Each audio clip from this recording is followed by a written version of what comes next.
इस वीडियो में हम जिस ड्रग का रिव्यू करने वाले हैं एबट की प्रोडक्ट है आर्टिफेन। डिक्लोफेनिक सोडियम इसके अंदर ड्रग आती है। 50 मिलीग्राम्स की ये टैबलेट है। देखिए, ये जो डिक्लोफेनिक सोडियम है ये एक क्लास से बिलोंग करती है, फार्माकोलॉजिकल क्लास, जिसका नाम है NSAIDs, non steroidal anti inflammatory drugs. जिसका मतलब ये हुआ कि आपके पास जो सूजन इन्फ्लेमेशन को कम करती हैं वो दो तरह की ड्रग्स होती हैं, एक होती है स्टेरॉइडल, एक होती है नॉन स्टेरॉइडल। तो आर्टिफेन जो है वो नॉन स्टेरॉइडल क्लास से बिलोंग करती है, और क्योंकि ये सूजन खत्म करती है, दर्द अगर हो उसको खत्म करती है, क्योंकि जहां पे सूजन होगी वहां पे दर्द महसूस होता है। तो it relieves pain, it relieves inflammation, या मसल्स के अंदर कोई डिसऑर्डर है तो ये आर्टिफेन बड़ा फायदा देती है। कुछ बीमारियों के मैं नाम लूंगा जिसमें आर्टिफेन बहुत ज्यादा प्रेस्क्राइब होती है। सबसे पहली चीज तो रूमाटॉइड आर्थराइटिस।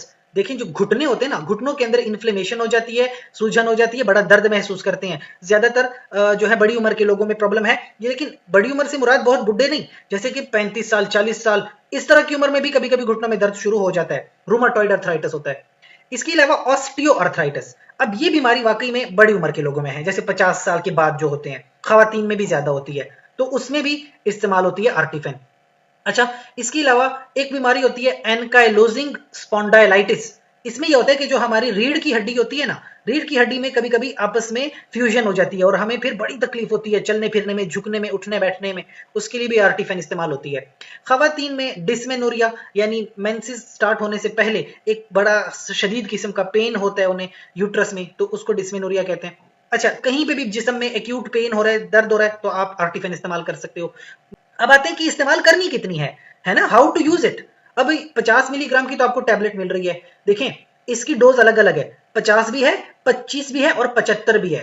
तो अब आप देखें कि अगर आप 50 मिलीग्राम की टैबलेट ले रहे हो ना, यानी ये वाली एक टैबलेट 8-8 घंटों के हिसाब से लो, 8 घंटे का गैप दोगे तो एक दिन में आप 3 बार टैबलेट खा सकते हो। अगर आप हाई डोज पे जाओगे 75 मिलीग्राम, तो फिर 12-12 घंटे यानी दिन में 2 बार आप ले सकते हो, 12 घंटे सुबह, 12 घंटे के बाद शाम में।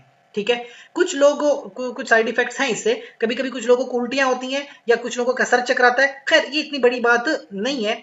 खतरे की बात या एहतियात की बात यह है, अगर किसी को कार्डियोवास्कुलर प्रॉब्लम है, दिल के लिहाज से कोई भी बीमारी है, किसी को पहले हार्ट अटैक हो चुका है या किसी को एंजाइना हो चुका है, किसी को कोई कार्डियोवास्कुलर इशू है, इस ड्रग का इस्तेमाल कतई नहीं करेंगे, वरना बहुत खतरे की बात हो सकती है। और प्रेगनेंसी में भी इस्तेमाल करें तो अपने गायनेकोलॉजिस्ट से मशवरा लाजमी कर लें।